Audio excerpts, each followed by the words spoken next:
우리 교회인 우리는 거룩한 자들이다. 우리의 거룩함이라고 하는 것은 성부, 성자, 성령 삼위 하나님께서 이루신 일이다 하는 것을 생각을 했었죠. 성부 하나님께서 참여하신 거룩은 그 교회가 우리가 거룩하게 되는데 성부 하나님께서 참여하신 부분은 이미 창세전에 그리스도 안에서 우리를 구별하신, 따로 떼어놓는 예수 그리스도 안에서 이미 구원 얻을 자를 하나님께서 예정하셨죠.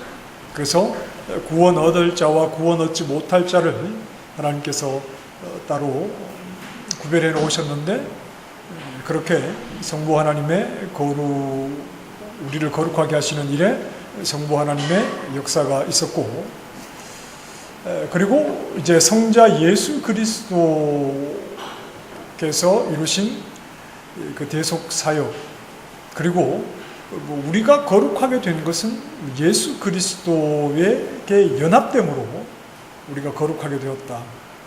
이 말은 무슨 말이냐면, 거룩이라는 것은 우리가 생산해내는 것이 아니다. 그리고 우리가 거룩한 자가 되었지만 거룩이라고 하는 것은 우리가 확장하는 것도 아니다. 거룩은 거룩하신 예수 그리스도에게 우리가 연합됨으로, 연합되었다는 말은 그분 안에 그분과 하나가 되었다는 말이죠.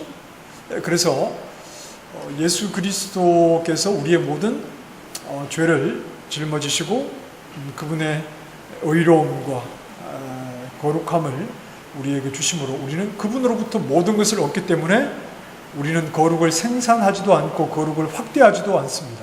우리는 거룩을 확장할 능력이 없죠. 예수 그리스도에게서부터 거룩을 얻기 때문에 그렇습니다.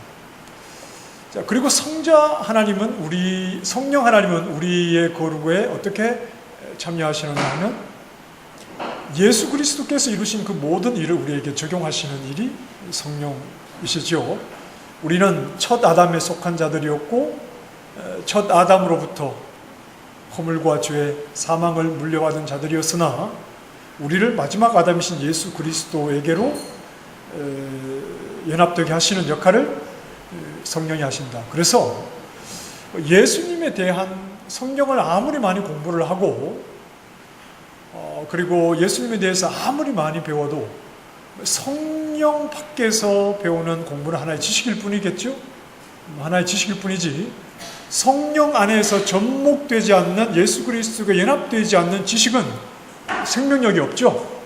지식을 가지고 있다고 해서 단순한 지식이 우리에게 거룩을 주는 것이 아니라 성령이 우리 안에 거하심으로 우리가 믿는 내용에 대해서는 또 지식적인 근거가 있어야 되겠죠. 예수 그리스도께서 하신 일이 무엇인지, 그리고 예수 그리스도에게 연합된 우리가 어떤 존재가 되는지에 대한 성령께서 우리를 이 마지막 아담에게로 연합시키는 일을 하심으로 우리는 거룩한 자가 된 겁니다.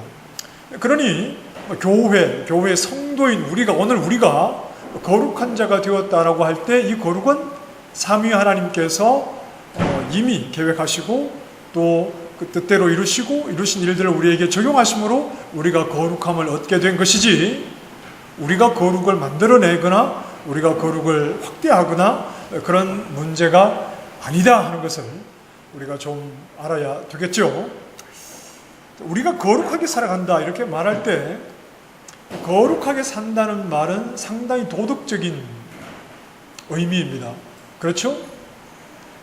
자, 거룩하게 삽니다. 이 말은 굉장히 도덕적인 삶을 산다, 이렇게도 설명을 할 수 있겠습니다.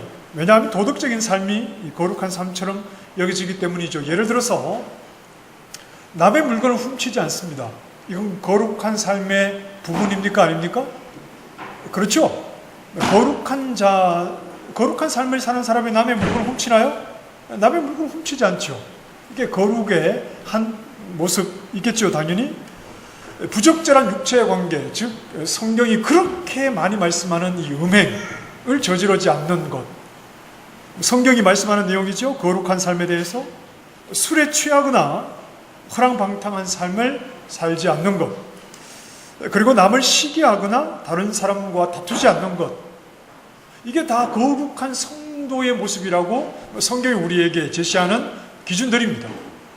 그런데 이런 거룩한 삶을 살아가는, 남의 물건을 훔치지 않고 음행하지 않고 남을 시기하거나 미워하지 않고, 이러한 모습은 또한 도덕적인 삶이기도 합니다.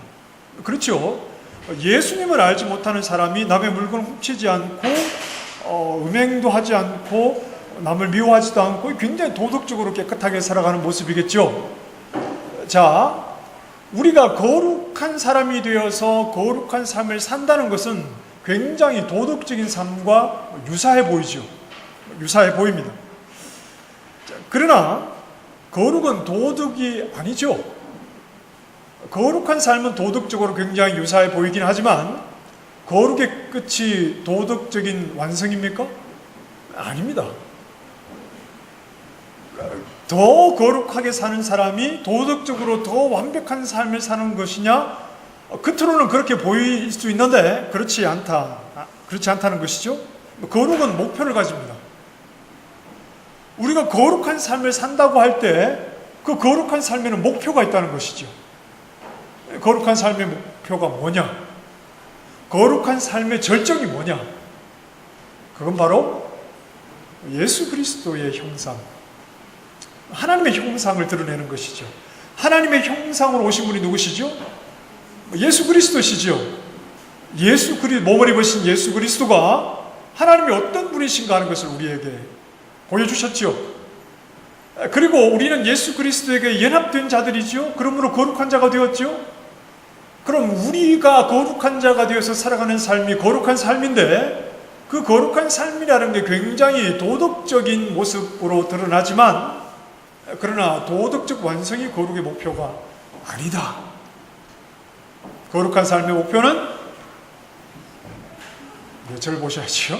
거룩한 삶의 목표는 예수 그리스도의 형상으로 살아가는 것, 하나님의 형상을 드러내는 것이 거룩한 삶을 살아가는 거룩의 목표다 하는 것을 우리가 분명하게 이해를 해야 되겠죠.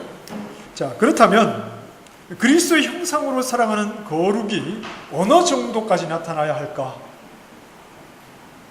우리가 거룩한 자가 되어서 거룩한 삶을 살아가는데 그리스도의 형상을 드러내는 목표를 가진 이 거룩한 삶의 정도는 어느 정도까지여야 하는가 하는 질문입니다. 23절 말씀을 다시 한번 보십시다. 자, 23절 말씀 같이 봅니다. 시작. 평강의 하나님이 친히 거룩하게 하시고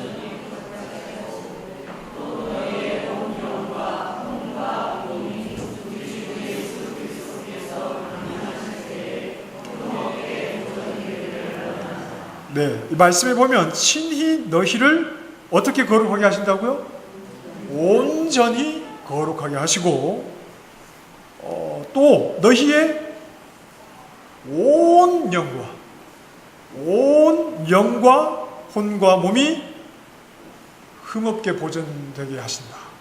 자, 너희를 온전히 거룩하게 하시고 너희의 온 영과 혼과 몸이 흠없게 보존되게 하시기를 원한다. 바로 이렇게 지금 기도하고 있습니다.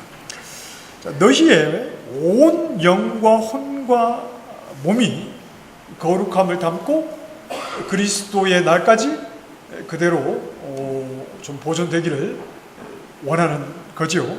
여기에서 이제 좀 한 가지 의견이 좀 나뉘는 부분들이 있는데, 너희의 온 영과 혼과 몸이라고 이렇게 어떤 성도를, 즉 사람을 표현할 때 과연 사람은 어떤 이중적인 존재인가 삼중적인 존재인가, 즉 사람의 존재란 이분설인가 삼분설인가 하는 부분이 굉장히 좀 신학적으로 좀 의견들이 좀 다르죠. 사람이라는 게 영혼과 육신, 몸을 가진 이분적인 존재냐, 아니면 오늘 말씀에서처럼 영과 혼과 육신이 있는 삼중적인 존재냐 하는 부분에 대해서 이분설이다, 삼분설이다 이런 의견이 서로 나뉩니다. 개혁주의 신학 안에서도 마찬가지입니다. 개혁주의 신학 안에서도 어떤 신학자들은 이분설이라고 말하고 어떤 신학자들은 삼분설이라고 이렇게 주장을 합니다. 일반적으로는 이분설 쪽에 많이 무게가 좀 기울어져 있습니다. 이분설로 보는 것이 옳다 이렇게 보는데 그 삼분설을 주장한 개혁신학자 가운데 이제 한국 우리말로는 그냥 아더핑크라고 하는 1950년대에 소천한 신학자가 있습니다. 굉장히 개혁신학에 아주 건전한 영향을 많이 끼친 분인데, 이분이 이제 삼분설을 주장을 하죠. 사람은 삼중적인 존재다. 그 근거로 이제 제시하는 본문 가운데 하나가 신명기 6장 5절 말씀인데, 너는 마음을 다하고 뜻을 다하고 힘을 다하여 내 하나님 여호와를 사랑하라. 이 말씀을 인간은 삼중적인 존재라는 근거로 제시하는 본문들 가운데 하나였습니다.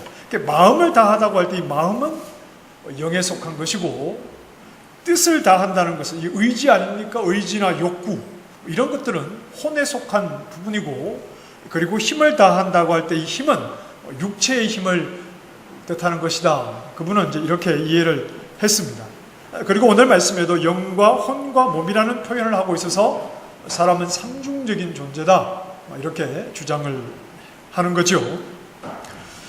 그런데 오늘 이제 다수의 건전한 신학자들은 오늘 말씀을 영과 혼과 몸이라고 했을 때 문자적으로 사람을 이해하기보다는 오늘 본문의 말씀에서 굉장히 사도 바울이 예수 그리스도가 오시는 그날까지, 재림하시는 날까지 교회가 거룩함을 온전히 지켜나가야 하는 부분을 굉장히 매우 강조하고 있다는 것을 우리가 좀 알 수 있는데, 영과 혼과 몸이라는 삼중적인 의미라고 사람을 말하는 것이 아니라 강조하다 보니까 우리의 존재 전체 구석구석에 거룩이 배어 있기를 강조하다 보니까 이렇게 삼중적인 표현으로 사람을 표현했을 뿐이지, 사람은 영혼과 육체라는 이중적 존재다 이렇게 보는 것이 좀 보편적인 오늘 본문에 대한 해석이죠.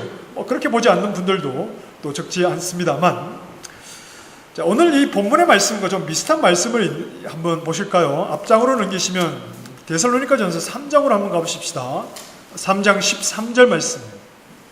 13절 말씀도 본문과 비슷한 말씀인데 3장 13절입니다. 같이 읽겠습니다. 시작. 너희 마음을 굳건하게 하시고 우리 주 예수께서 그의 모든 성도와 함께 강림하실 때에 하나님 우리 아버지 앞에서 거룩함에 흠이 없게 하시기를 원하노라. 역시 본문과 좀 비슷한 내용인데 여기에서는 영과 혼과 몸이라는 삼중적인 표현을 쓰지 않고 단순히 무엇을 굳건하게 하시기를 그랬죠? 너희 마음을 굳건하게 하시고 그랬습니다. 이 마음이라는 부분을 삼중적인 존재로 볼 때는 영에 속한 부분이었는데 그렇게 말하지 않고 그냥 어떤 사람이라고 하는 존재를 너희 마음을 이라는 이 표현에 사람의 모든 것을 표현하고 있는 거지요. 에베소서 6장 12절에도 이런 말씀이 있습니다. 6장 12절에 보면 우리의 씨름은 혈과 육을 상대로 하는 것이 아니다. 자, 혈과 육을 상대로 하는 것이 아니다. 우리의 씨름은. 그렇죠. 우리의 싸움은 혈과 육을 상대로 한다. 혈과 육이라는 것은 무엇을 표현하는 것이냐면 사람을 가리키는 말입니다. 사람을 가리켜서 혈과 육 이렇게 표현한 것은 이건 히브리적인 관용 표현입니다. 그 히브리 유대인들이 쓰는 일반적으로 사람을 가리킬 때 혈과 육 그러면 이건 사람을 가리킬 때 쓰는 표현들이죠. 그래서 혈과 육이라는 말은 사람을 나타내는 표현이기도 합니다. 성경에는 사람을 가리키는 표현들이 매우 다양합니다.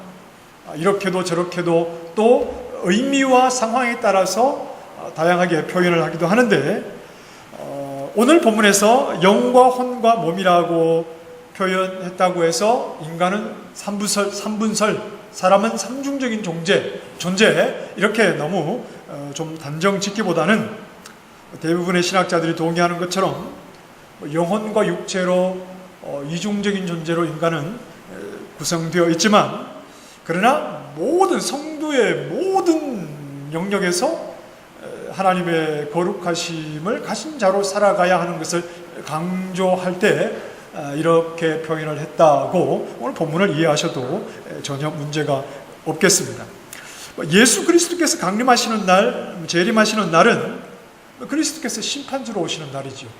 그러나 심판은 동시에 무엇이 함께 일어나죠? 구원입니다. 구원은 동시에 무엇이 함께 일어나죠? 심판입니다.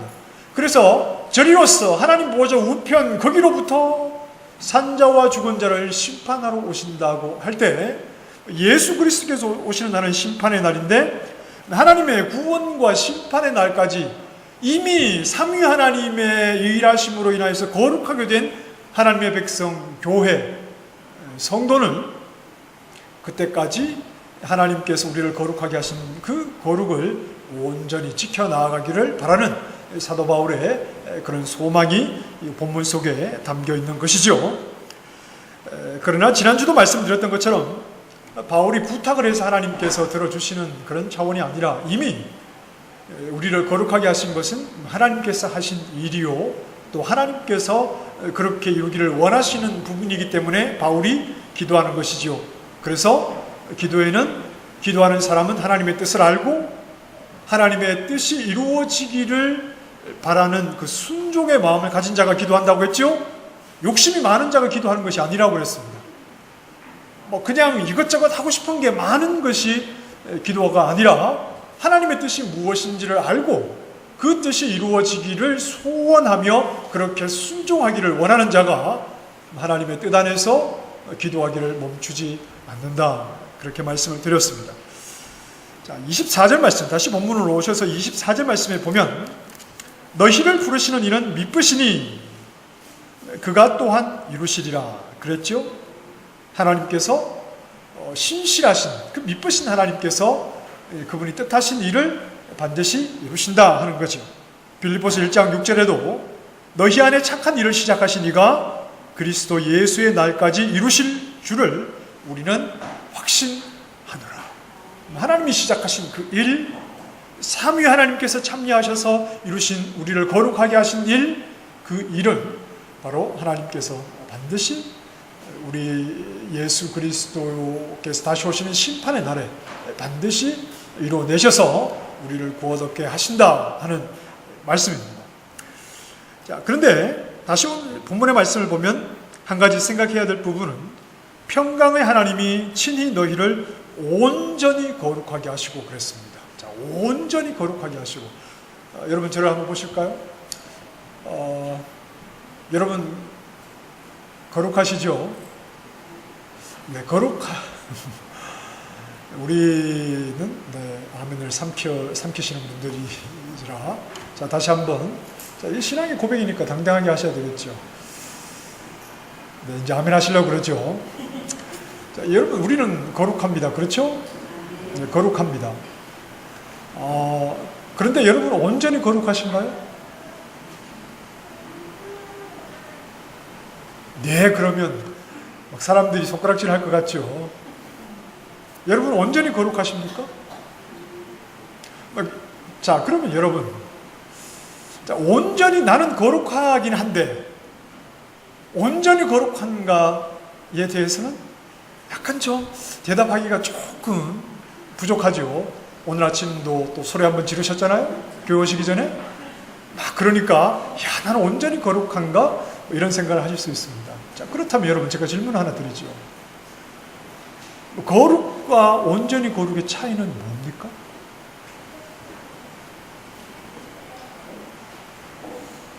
어떤 게 온전히 거룩한 거고 어떤 게 적당히 거룩한 거죠? 거룩이 적당한 게 있습니까? 적당한 거룩이 있습니까? 거룩은 온전한 것밖에 없습니까? 네, 저는 여러분들을 사랑해서 절대 유도 질문을 하지 않습니다. 거룩은, 적당한 거룩은 뭐죠? 설명하기가 좀 힘들죠? 그렇다면 적당한 거룩이 아니면 거룩은 늘 온전한 것 아닌가요? 그런데 왜 여러분 거룩하시다고 하시면서 온전하지 않다고 말씀하시는 거죠? 평강의 하나님이 친히 너희를 온전히 거룩하게 하시고, 고린도전서 1장 8절에 이런 말씀이 있습니다. 주께서 너희를 우리 주 예수 그리스도의 날에 책망할 것이 없는 자로 끝까지 견고하게 하시리라. 책망할 것이 없다는 말은 온전하다는 말이죠. 빌립보서 2장 15절에 이는 너희가 흠이 없고 순전하여 어그러지고 그스르는 세대 가운데서 하나님의 흠없는 자녀로 세상에서 그들 가운데 빛들로 나타내시며, 하나님께서 우리를 흠없는 자들로, 이 세상 가운데 흠없는 자들로 우리를 나타내고 계시다. 자, 흠이 없다, 온전하다, 책망할 것이 없다, 이런 것은 다 예수 그리스도의 재림을 기다리는 성도들의 모습이죠. 그렇죠. 거룩한 성도들의 모습이라 합니다. 자, 그렇다면 여러분, 예수 그리스도께서 다시 오시는 날 여러분은 흠이 없을 줄로 믿으십니까?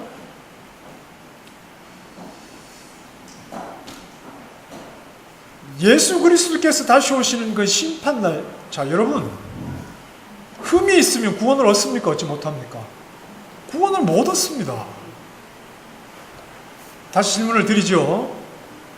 예수님께서 다시 오시는 심판날 여러분은 흠 없이 거룩한 자로 주님 앞에 설 줄로 믿으십니까? 아멘. 이 아멘에는 여러분의 소망이 담겨 있나요? 아니면 이미 이루어진 것에 대한 확신의 아멘입니까?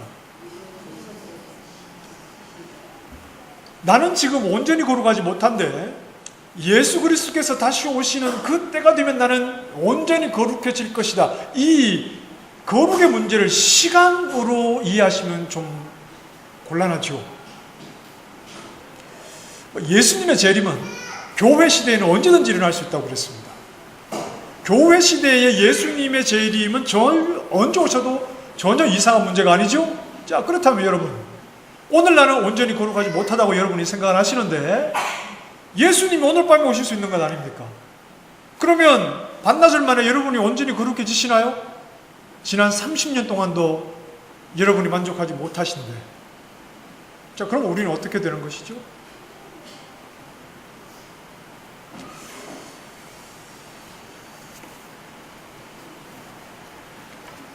우리는 이미 온전히 거룩한 자들입니다.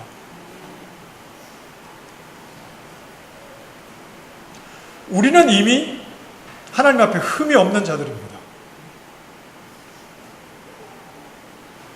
우리는, 여기서 말하는 우리는 더 정확하게 이야기하면 예배당에 앉아있는 여러분들을 가리키는 것이 아니라 내 마음속에 예수 그리스도의 대속사역에 대한 분명한 믿음과 온전한 의지가 있는 성도를 가리킵니다.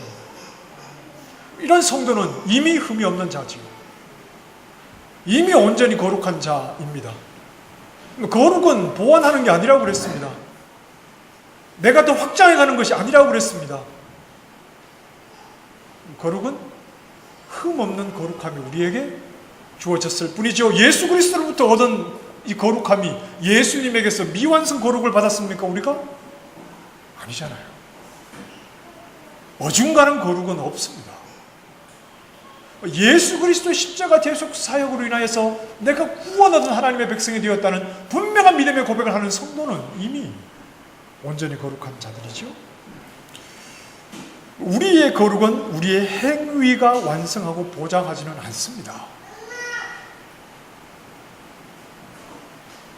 우리의 행위가 우리의 구원을 완성하고 보장하지는 않아요.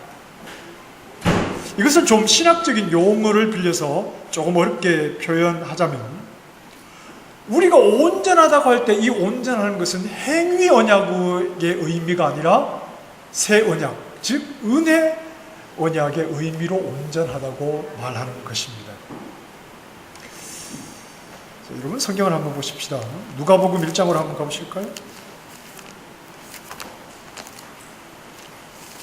누가복음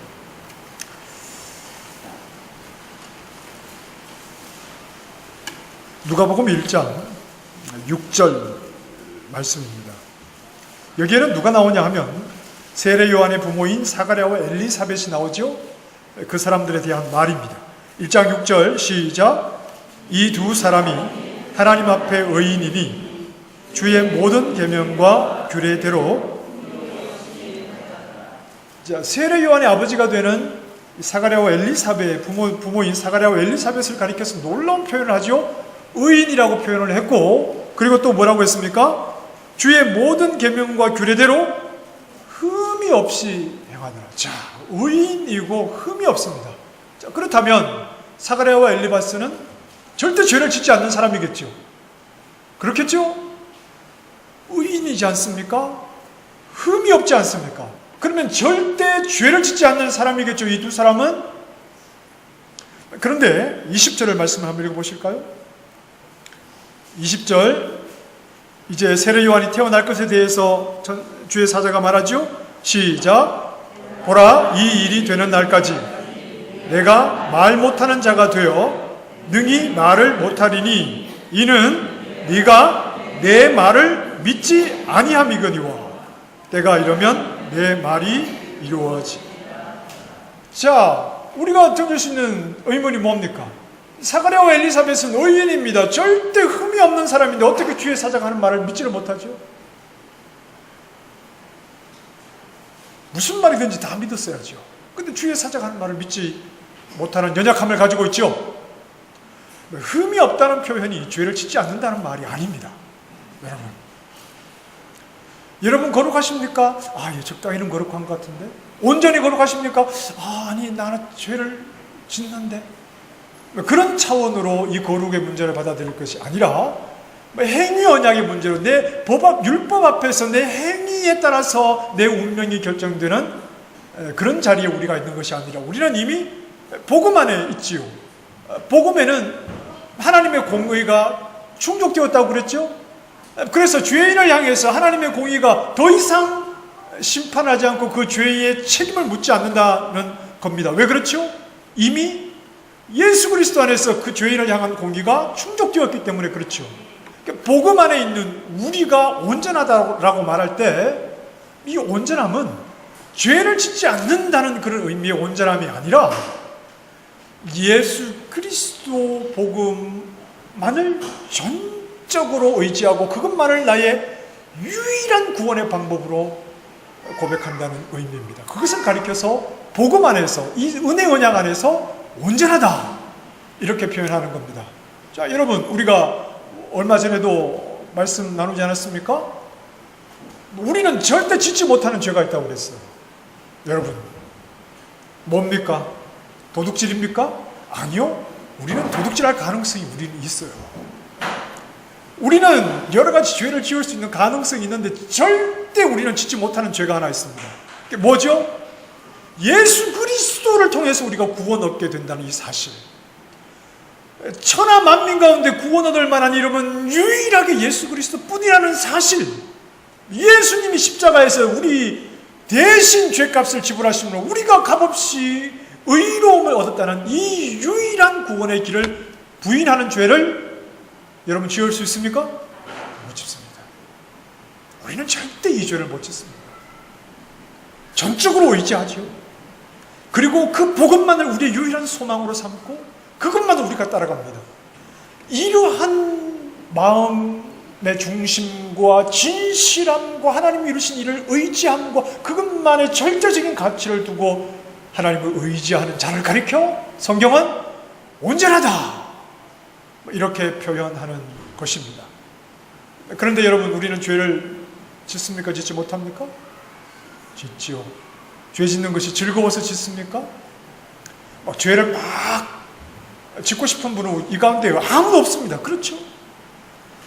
그러나 우리에게는 여전히 죄악된 본성이 있기도 하고 우리가 연약해서 죄를 짓지만 그 죄를 지을 때 우리는 어떡하죠? 하나님 앞에 있는 모습 그대로 시인하고 나 죄 안 지었다 하지 않고 내 연약함이 드러날 때는 연약한 모습을 그대로 인정하고 더더욱 예수 그리스도를 통해서 우리가 구원 얻게 된다는 이 유일한 복음만을 더욱 의지하고 붙드는 것, 이것을 가리켜서 성경은 온전하다 이렇게 표현하는 겁니다.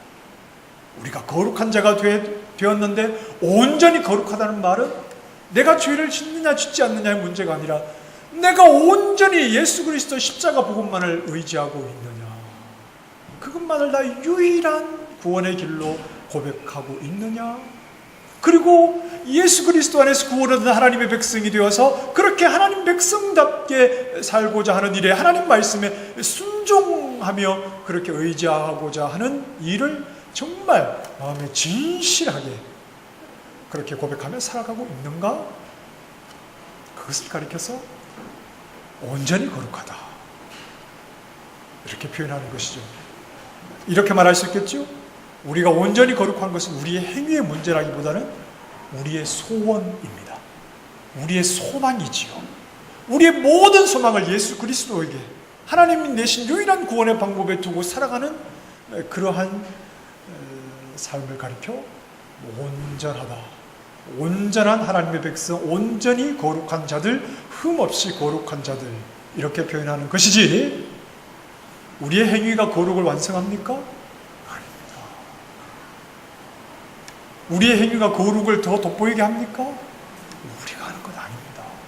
우리는 온전한 거룩을 예수 그리스도에게 받았고 여전히 나의 행실에는 연약함이 있음에도 불구하고 그것만을 전적으로 의지하고 신뢰하고 따르기 때문에 예수 그리스도 안에서 그 공의로움을 만족하신 하나님께서 우리를 가리켜 거룩하다. 여러분, 예수님께서 제자들에게 가르쳐 주신 기도 가운데 이런 기도가 있죠.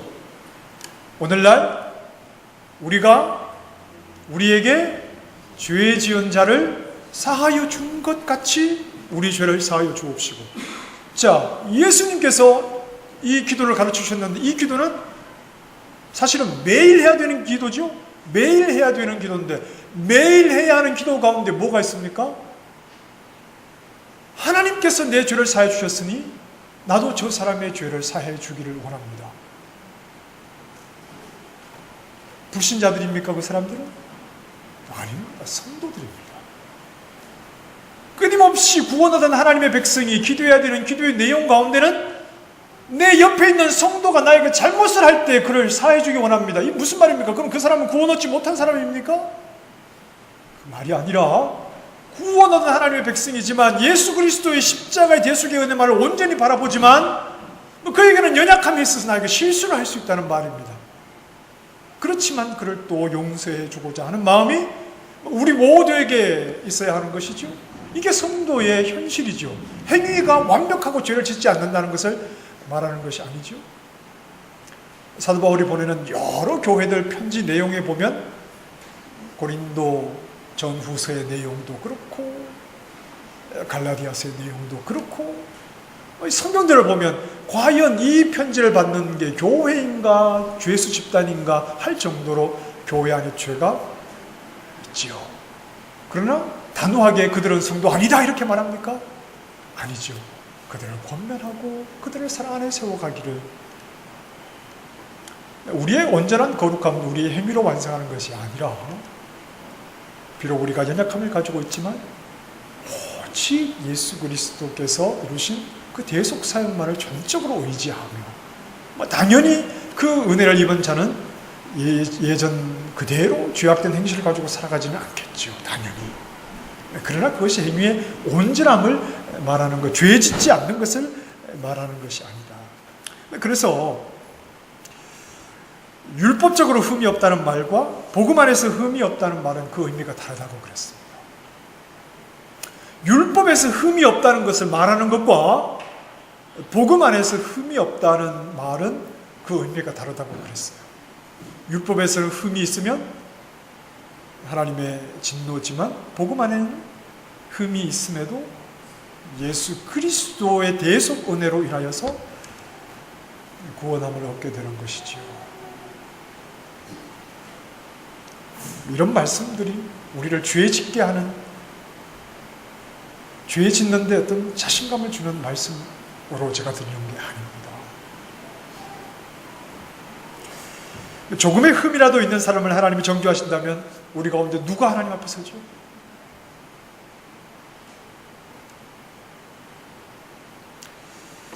복음 안에서 우리는 하나님을 사랑하게 되었죠. 그리고 그분을 순종하기를 즐거워하고 우리 마음의 진실함을 우리 주님께 드리기를 원하죠. 그럼에도 우리 안에는 연약함이 있습니다. 그 연약함으로 인해서 우리의 잘못과 부족함이 나타날 때는 하나님 앞에 나아가서 솔직하게 우리의 모습을 그대로 고백하는 것이죠. 이게 온전한 거룩을 가진 성도의 삶입니다. 거룩의 목적은 그리스도와 연합되는 것이라고 했죠. 그리스도의 형상으로 살아가는 것이 거룩의 목적이라고 했습니다. 그 진실한 그러한 소원을, 그리스도와 연합된 자로 그리스도의 형상으로 살아가고자 하는 그 진실한 소원을 가진 성도를 가리켜 온전히 거룩하다 이렇게 표현하는 겁니다. 이미 그리스도 안에서 온전히 거룩하게 된 우리, 예수 그리스도께서 다시 오시는 그날까지 우리의 모든 것이, 우리의 영과 혼과 육, 우리의 모든 것에 그리스도의 형상이 나타나도록 우리 자신을, 우리의 진실함을 더 주님 앞에 내어드리며 그렇게 거룩한 하나님의 백성으로 살아가야 하는 줄 압니다. 우리 안에 착한 일을 시작하신 하나님께서 반드시 그 일을 이루실 것이니 우리의 모습이 어떠하든지 하나님 앞에 가까이 우리의 진실함과 우리의 중심을 주님 앞에 드려 오직 하나님만을 따르는 믿음의 신실한 종들이 다 되시기를 주님의 이름으로 축원합니다. 예수 그리스도 안에서 우리를 온전히 거룩하게 하셨으니 우리의 온 마음을 다해서 우리의 진실함을 담아 하나님을 따르게 해주시며 예수 그리스도를 나의 유일한 구원의 소망으로 고백하며 세상과 구별된 하나님의 백성답게 살아가도록 도와주시기를 원합니다. 죄악과 타협하려 하지 말게 하여 주시고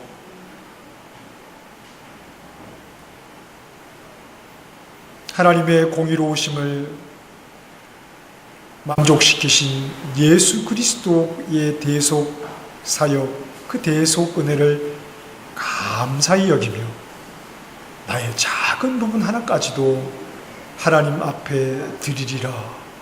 주님을 향한 진실함을 가지고 최선을 다해 구별된 하나님의 백성으로 살아가는 하나님의 사람들 되게 해 주시옵소서. 예수님 이름으로 기도합니다. 아멘.